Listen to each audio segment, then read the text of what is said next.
hakikat sholat khusyuk wal khudu. Artinya apa tuh bang? Memahami bahwa sholat adalah mi'rajnya seorang hamba kepada sang pencipta. Memahami bahwa sholat adalah menghadapnya seorang hamba kepada raja dari segala raja. Komunikasinya seorang hamba kepada yang maha mendengar. Ruang keluh kesah seorang hamba kepada yang maha mengetahui. Mereka sholat dengan khusyuk, meletakkan sepenuhnya jiwa dan pikirannya hanya kepada Allah, dengan pengakuan sebagai hamba yang begitu rendah di hadapan raja dari segala raja. Macam mana menjaga khusyuk itu bang?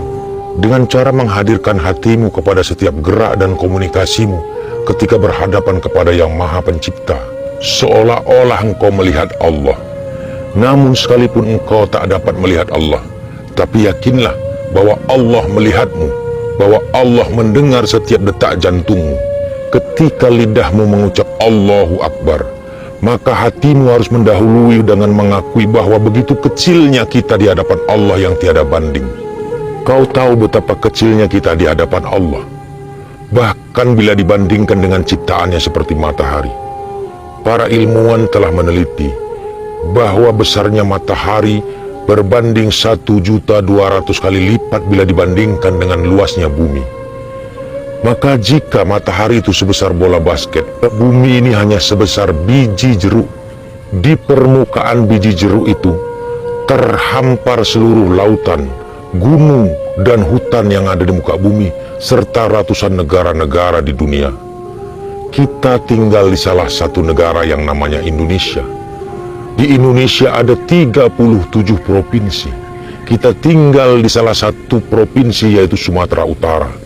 Di Sumatera Utara terdapat 514 kabupaten, dan kita tinggal di salah satu kabupaten yang bernama Kabupaten Langkat. Dan di Kabupaten Langkat terdapat 23 kecamatan dengan 270 desa dan kelurahan. Kita tinggal di salah satu dusun kecil ini, Lul. Coba kau bayangkan, Lul, terhadap matahari saja kita begitu kecil. Lalu bagaimana kita di hadapan Allah Subhanahu wa Ta'ala, pemilik dan penguasa alam beserta isinya? Masih pantaskah kita berdiri merasal besar?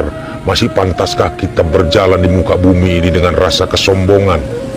Ketika kita ruku, lidah kita mengucapkan Maha Suci Allah, Tuhan yang Maha Agung. Tapi bagaimana bisa jika hati kita tidak pernah merasa hina? Ketika kita sujud, lidah kita mengucapkan Maha Suci Allah, Tuhan yang Maha Tinggi. Tapi bagaimana bisa jika hati kita tak pernah merasa rendah di hadapannya? Inilah yang ditakutkan oleh baginda Rasulullah SAW. Kebanyakan solat kita hari ini tinggal bacaan dan gerakannya saja. Rasulullah juga mengatakan bahwa sesuatu yang pertama kali akan ditarik dari bumi ini adalah khusyuk seorang hamba di dalam solatnya. Sehingga ketika nanti seorang hamba menuntut balasan dari solat-solatnya di dunia, maka Allah akan campakkan solatnya seperti kain buruk ke wajahnya. Maka jangan kau heran ketika ada seseorang yang rajin melaksanakan solatnya, tapi tak mampu membuang perbuatan keji dan mungkar pada dirinya.